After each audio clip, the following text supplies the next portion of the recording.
So my name is Greg Smith, and I'm the director of the Eastern Oregon University Small Business Development Center.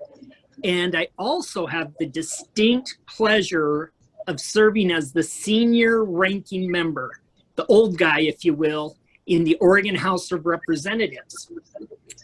And I share that with you because in that capacity and as a business development leader, I've had a chance to meet all sorts of people, business leaders, professional athletes, professional musicians, religious leaders, and like I said, business leaders. And it's really interesting. They all have one thing in common, and that is from a very young age, they learn to develop positive, strong habits. And so that's what we're going to talk about today. And yes, that is my dog in the background. Let's see if I can move my head and see. Can you see my pup? I had her out pheasant hunting up outside of Heppner. And so she's my good one. She has a little brother. His name is Clark, and he's my rascal. They're good pups, though. And so what we're going to do today, just for about 30 minutes, is we're going to talk about what are those habits of highly successful business leaders. And what I want you to do is make sure you can ask your throw questions anytime, and I'll try to address them. Let's make sure this is really informal. As a matter of fact, I'm going to untie my tie a little bit so we can just relax and enjoy our conversation. What I want to share with you right off is there's a book that changed my life 30 years ago. It was a book that was written by a gentleman by the name of Dr. Stephen Covey. And Dr. Stephen Covey is a world-renowned expert in leadership. And he wrote this book called The 7 Habits of Highly Effective People. 7 Habits of Highly Effective People. And for over a decade, for 10 years, it was the New York Times #1 bestseller. Leaders from all over the world with so many different languages they spoke read this book. And as a matter of fact, the Library of Congress stated that the 7 Habits of Highly Effective People is one of the 100 most influential books ever written. So if you're really, really serious about leadership, whether it's in business, in education, in healthcare, in whatever field, you really want to make sure you get this book and you read it. And what we're going to do today, just for about 30, 40 minutes, is we're going to talk about what are those 7 habits and how can you implement them into where you are today, whether that's in the classroom, whether that's on the, hopefully soon on the athletic field or on the court. How can you implement these habits into your daily life? The very first habit that Dr. Covey talks about is being proactive. Who knows what being proactive is? Any ideas? Shoot me a message if you know what being proactive is. Being proactive, and I'm going to bring up my little message thing here, my chat thing here. Being proactive means being the opposite of reactive. How often in our lives are we reacting to situations rather than, ooh, that was an excellent answer there, anticipation. That is correct. How many times in our lives have we created stress for ourselves because we're having to react to a situation because 1, we didn't see it coming, or 2, we didn't prepare for it, or 3, simply because we didn't control our own emotion. One of the things about being proactive is you look for ways to prepare for the future. The best way to explain this, and this is the way I've always visualized it, imagine you're waist deep out in the ocean, you're enjoying a summer down on the Oregon coast, and you get hit by a big wave and it knocks you over. Well, a proactive person would say, gosh, you know what? There may be another big wave. And so I'm going to step back a little bit. Where a reactive person is shocked when they get hit by another wave. boom. And then they get hit by another one. And they don't understand that wave is going to come again. Let's see here. Someone gave me a great answer. Let me bring this up here. It says being proactive could be just taking the situation as it is rather than loathing in what could have happened. Oh, that is excellent. You should be teaching this class. One of the things about being proactive, and you hit this message right on the head, is proactive people select their own emotion. They don't say, oh, that person made me so mad, but rather they determine whether someone's going to let them be mad, make them mad. And so one of the first habits of highly selective or of highly effective people is they're proactive. One other thing about being proactive, and this, I'm going to be really candid here, proactive people get up off their hump and they go to work. Whatever it is they want to work at, whether it's being the best business leader, the best student, the best athlete, proactive people stand up and they get to work on whatever it is. And no one in the world can tell you what's the right thing for you. Only you can do that, but you're proactive at it. Whether you're going to be the best business leader, the best educator, the best mom, the best dad, the best sister, who knows what it is. To be effective, you have to be proactive. Now, let's go to number 2. The second habit of highly effective people, as Dr. Covey shares based on his research, is they begin with the end in mind. What does that mean, to begin with the end in mind? Somebody text me and share with me what you think that is. To begin with the end in mind means before you take on a task, before you start your season or you start a new term in school, you start thinking about where you want to be at the end. You create your own goal and you aim for it. Excellent answer. Hey, Greg. Excellent. Or are you seeing the answers coming in on the chat? I was going to vocalize some of them for you here. We have one coming in that says, always looks towards the future, having a strong goal set, from Kenna. Or another one, at Tualatin, know your goals. We also have another participant saying, you visualize your outcome and figure out how to achieve your goal. Excellent. Every one of those are correct answers. So one of the things that highly effective leaders do, in beginning with the end in mind, is they ask themselves the question, where do I want to be at the end? Where do I want to be in 20 years? And highly effective people write it down.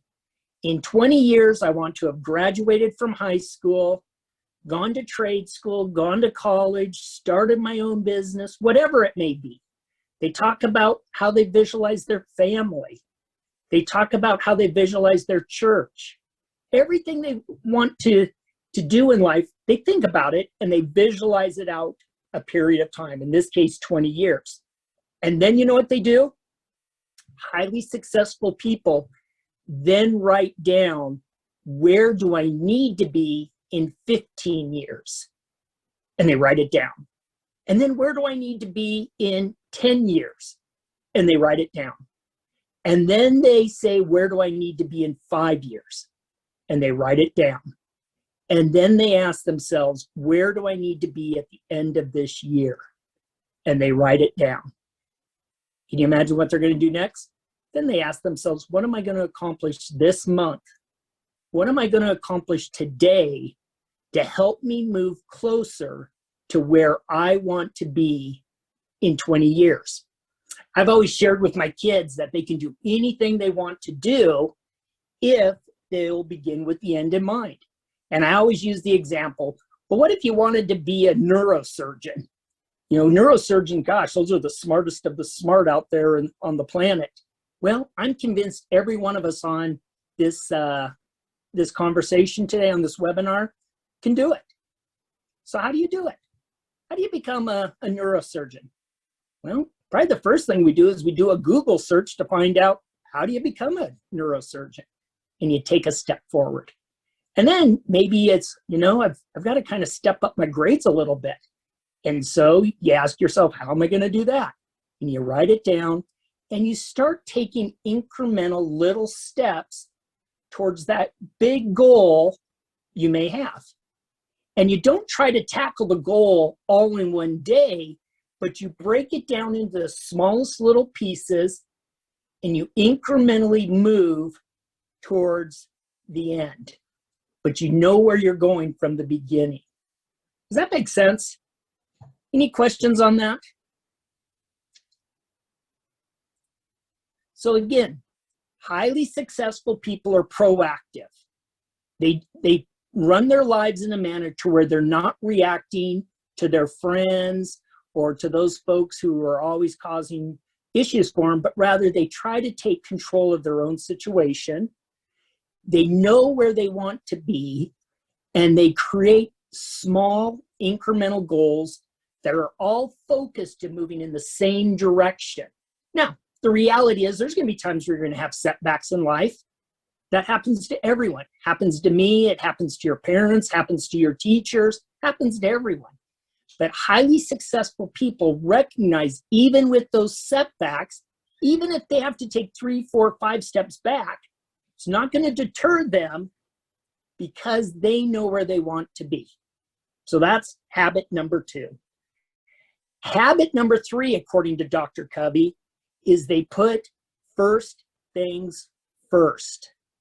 So here's the question. If you're a Mac High or you're in Roseburg and you want to be a great wrestler, great volleyball player, a great soccer player, are you willing to put in the time to become that? Or are you putting other things first? If you want to get straight A's in school, every one of you on this line can do it. The question is, are you willing to put those things first that are required to achieve your goal? I'll share with you a quick story. My youngest son loved wrestling. And by the way, for the next 20 minutes, you're probably going to hear me talk too much about wrestling, but I love it. And my youngest son was a small little kid. As a matter of fact, when he started high school, he weighed less than 96 pounds. Less than 96 pounds. And his freshman year, I think he won about 12 matches and lost about 25 matches. And when he finished the season his freshman year, he didn't like getting beat. He didn't like getting beat in public. And so he decided that he was going to make wrestling a top priority for himself. He decided that that was what was most important to him at that time in his life. And so he knew where he wanted to be because he had put the end in mind. He had his goal. And then he committed to put wrestling as a high priority. And so he went from this young man, his freshman year, winning a handful of matches, to his sophomore year, where he lost 5 matches, but became the district champion and a state champion. And then his junior year, he wanted to be able to repeat that. And so once again, he got up. As a matter of fact, at the end of his sophomore year, on the day he won the state title, as we were coming home, back home to Heppner from Portland, he asked us to let him out of the car about 7 miles from home so we could start running home. What was he doing? He was preparing for his next state championship, which he then again achieved. And then his senior year, he had more success. Well, the reason I share this with you is if a 96-pound freshman can put the time and effort into becoming the champion that he wanted to be, each and every one of you can achieve whatever goal you have if you're willing to put first things first. Now, let me talk to you about entrepreneurship. One of the things I've seen in successful business owners, and I personally believe this is probably one of the most important keys to success for business owners, and entrepreneurs and those starting a business is, are they or are you willing to do what other people are not willing to do? For example, today it's 11:34 on a Saturday, and you're at an FBLA conference.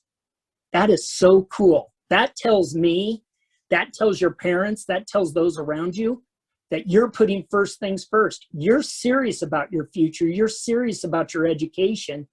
And through you being here today, you're taking an incremental step towards your goals. So small business owners who are willing to pick up the phone, who are willing to go clean out the bathroom, who are willing to do the cooking, do the cleaning, type the letters, if that business owner is willing to do everything, chances are they're going to be a successful business owner. On the other hand, if you're not willing to do those type of things, if you're not willing to do what others will, then you probably are going to have to figure out a different career, because successful business owners do what other people are not willing to do. They work hours a little longer. They take on the jobs that perhaps no one else wants to do. And that's how they succeed. So we have 7 habits of highly effective leaders. The first one is to be proactive. The second habit is to begin with the end in mind. The third habit is to put first things first. Now let's get to the fourth habit. Oh, I love that answer. How do you pronounce your name? Jueska? How do you say that? Your answer is you visualize your outcome and figure out how to achieve your goal. Tell me how to pronounce your name. I see your answer. Sorry, that's my last name, Yushka, but I couldn't figure out how to change my first name. My first name's Millie. Oh, hi, Millie. That's a wonderful answer. Where are you from? Central Oregon, Bend. Oh, awesome. Do you have some snow over there right now? We got it a few days ago, but it's mostly melted off now, so it's not too bad. Do you go to Bend or to Mountain View? Mountain View High School. Awesome. It's a good school. Don't you have a brand new high school being built over there as well? Yeah, I don't remember the name of it, but there's a few, and there's some of them are like private schools or like special schools being built. Awesome. I don't know. Well, tell everyone in Bend hi for me, will ya? Yeah, I will. All right, gang. So 7 habits of highly effective leaders, according to Dr. Covey, is 1, you have to be proactive. We have to get off our hump. 2nd, we have to begin with the end in mind, knowing where we want to be. We have a clear vision where we want to be. 3rd, we put first things first. We're willing to prioritize. We're willing to prioritize our efforts and our actions to get to where we want to be. Then the 4th habit, and this is one I really want to spend some time on, is highly successful leaders think win-win. Okay? Those who think win-lose never achieve greatness. Never. They may win and they may achieve popularity. They may obtain money, but they never obtain greatness. Because when you have a win-lose situation, there's always someone out there that thinks they could do better. When you think win-win, the partners you work with, the customer you work with, your teachers, your parents, all of a sudden, both parties come away from a conversation or come away from a negotiation or come away from a business transaction feeling good. I see this all the time in Salem, when I'm at the state capitol, where legislators come in and they try to strong arm or manipulate or coerce other legislators into voting their way. They'll go so far as threatening. If you don't vote the way I want, I'm going to, oppose your next election. If you don't do what I say, I'm going to call you a dirty rat to the newspapers. Where the best leaders, the very best leaders I've ever seen come out of the Oregon State Capitol and in Washington, D.C., they think win-win. How can I help you achieve what you need so I can get what I need. We both win. And so one of the things I'd strongly encourage you throughout life, throughout entrepreneurship, throughout small business ownership, throughout your education, your family, is always try to think about, how can I create a win-win situation? I'll give you an example. If you're a small business owner and you have employees, if all you do is think about how your employees can give to you, you're not going to have your employees long. On the other hand, if you figure out how to be partners with the folks who work with you, figure out how to be flexible, figure out how to give them what they need, figure out how to create a good environment, then you know what? They're going to give you their best. Okay? And when they give you their best, guess what happens to your company? It succeeds. It grows. It's the same thing in sports. Think about that coach you had that was always chewing on you and not telling you, good things. You kind of found yourself in a situation where, gosh, maybe I didn't want to play this sport. On the other hand, think about that coach that was always trying to lift you up, always trying to make you feel better, always trying to get the best for you and for the team. Isn't it true? Those are the type of coaches you want to be around.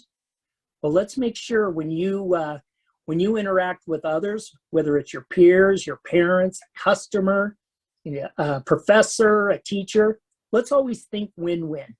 And let me share with you again, there's no greater habit than making sure both sides of a relationship feel like they're winning.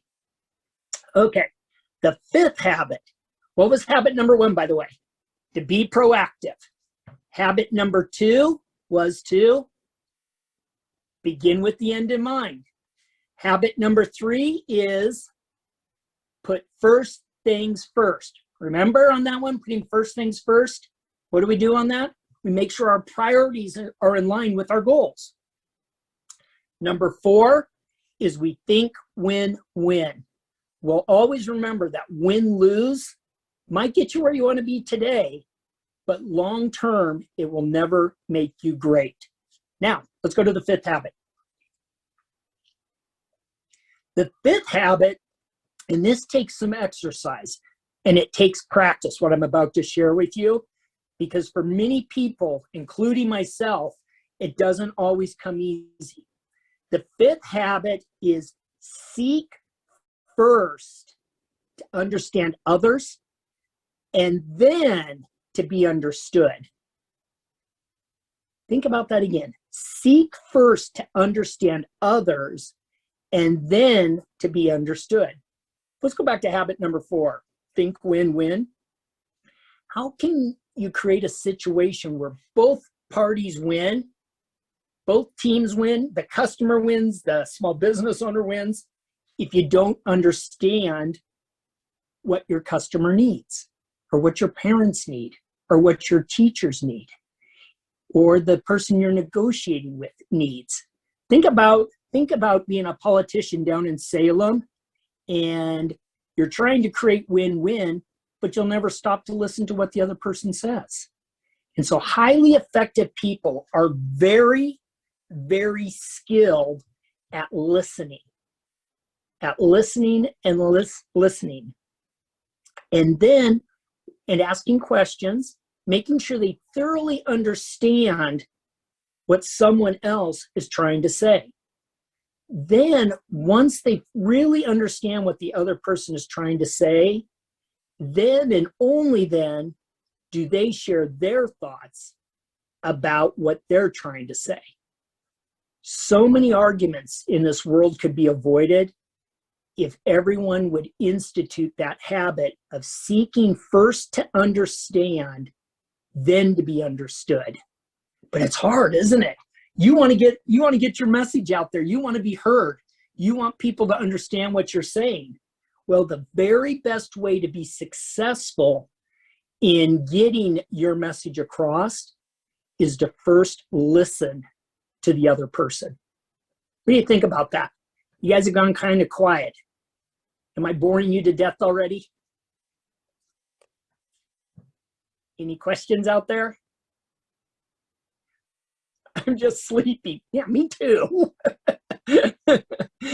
Jacob, you're awesome. Awesome. And Braylon, hey, Braylon, where are you from?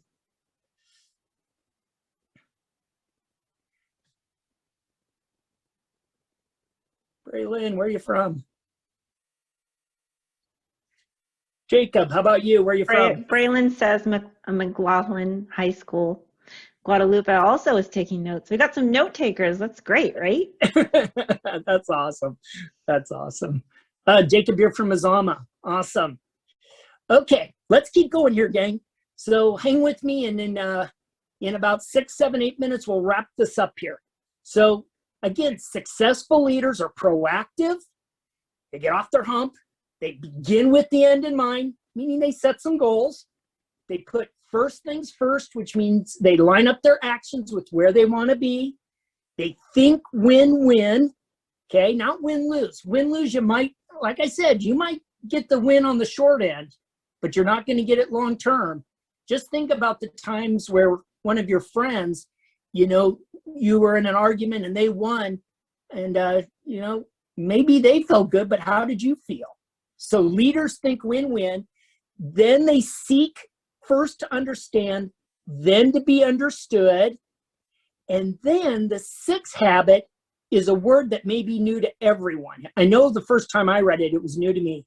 It's a word called synergize. Synergize. Who thinks they know what the word synergize means?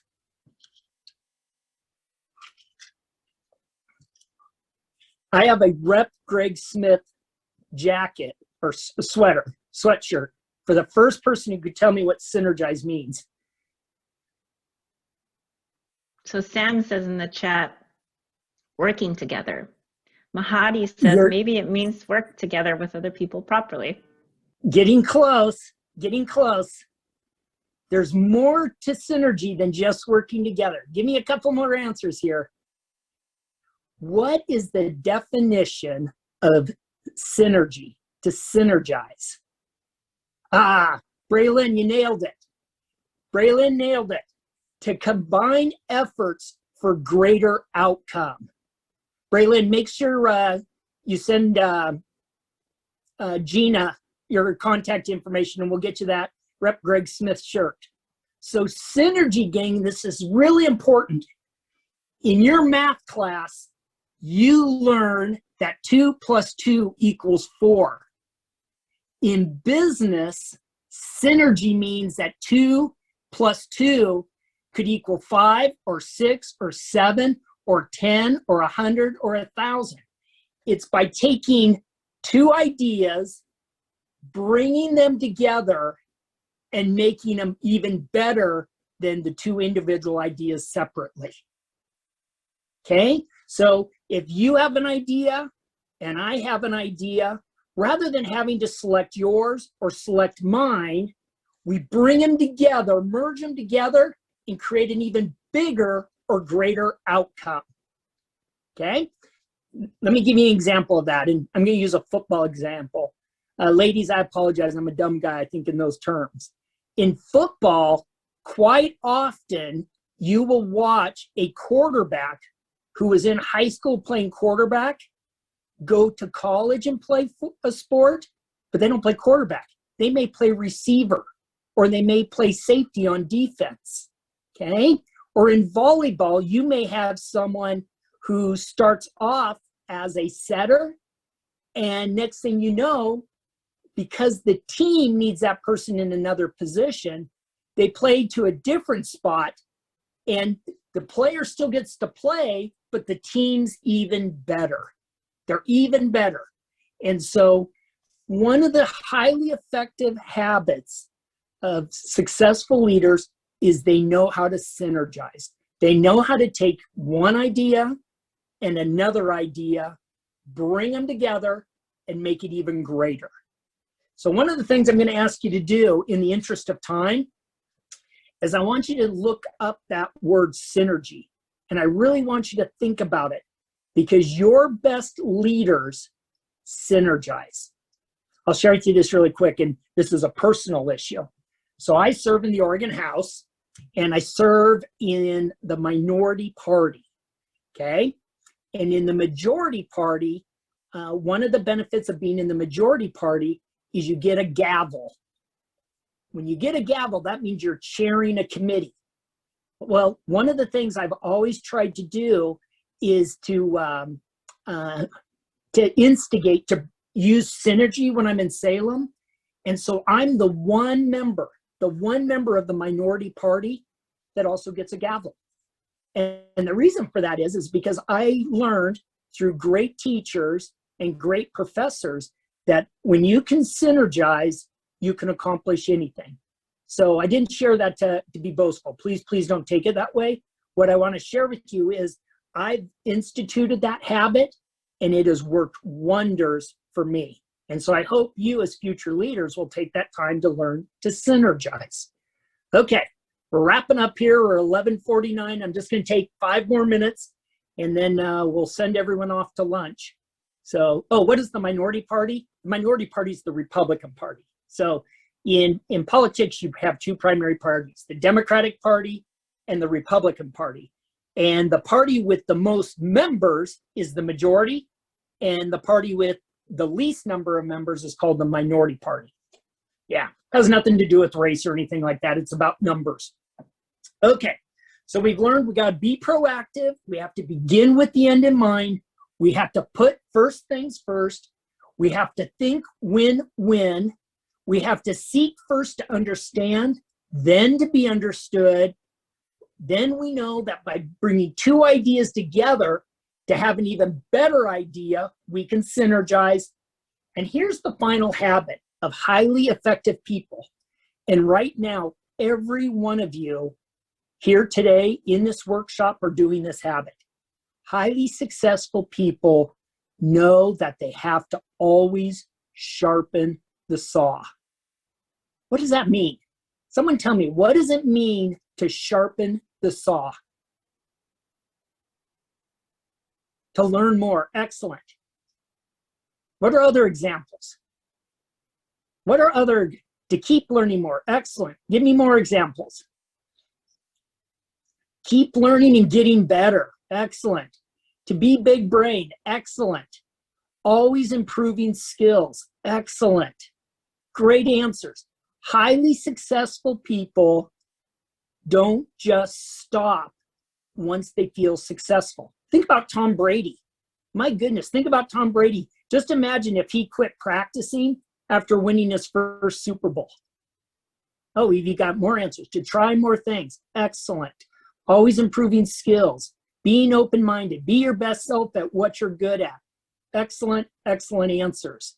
So highly successful people always are sharpening the saw. There's a funny story, and I'm not going to quote it correctly, but I think you'll get the gist of what I'm saying. Abraham Lincoln once told the story about this young man who had an axe and he was chopping on a tree, chopping and chopping and chopping and chopping. And he just kept chopping and chopping. And finally, this person came up to him and said, "Why don't you stop and sharpen your axe?" He said, "I don't got time. I'm too busy chopping down this tree, chopping and chopping." Well, what if that person chopping the tree down would have stopped and sharpened the axe? What would have happened? Probably chopping the tree down would have been a little easier. So one of the things you want to do as students, as athletes, as future leaders, is always make sure you step back and ask yourself, how can I sharpen the saw? How can I get a little better? Maybe I need to go and work on my spelling. I know I need to. For me, one of the things I'm trying to learn is how do I do social media and all this webcamming stuff. For you out there, you're probably laughing at me thinking, oh, that's easy, who cares? But for an old dog like me, that's one of the things I need to do to learn to sharpen the saw. All right, so I'm going to conclude here and remind you we need to be proactive. We need to begin with the end in mind. We need to put first things first. We need to think win-win. We need to seek first to understand, then to be understood. We need to know and learn how to synergize, bring 2 ideas together to make it better. and then we need to learn to sharpen the saw. I'm absolutely, you're good at photography, Greg. Is that in Arizona? Nope, that's on the back hills of Heppner. It's right outside, right across the street from my home in Heppner. And that's funny though. Anyway, I want you to know it's been an absolute honor for me to participate in your FBLA conference. I want you to know I have faith in every one of you. Every one of you can achieve greatness. Every one of you have something distinct and unique about you that separates you from anyone else. Let's nurture that. Let's implement these 7 habits, and whatever that is that makes you special, let's make sure it also makes you great. Thank you so much for having me. You have been absolutely awesome. And if there's ever anything I can do to assist FBLA, you let me know, because I think it's an absolute fabulous, fabulous organization. Have a wonderful day. Let's give a big FBLA thank you to our speaker, Greg Smith.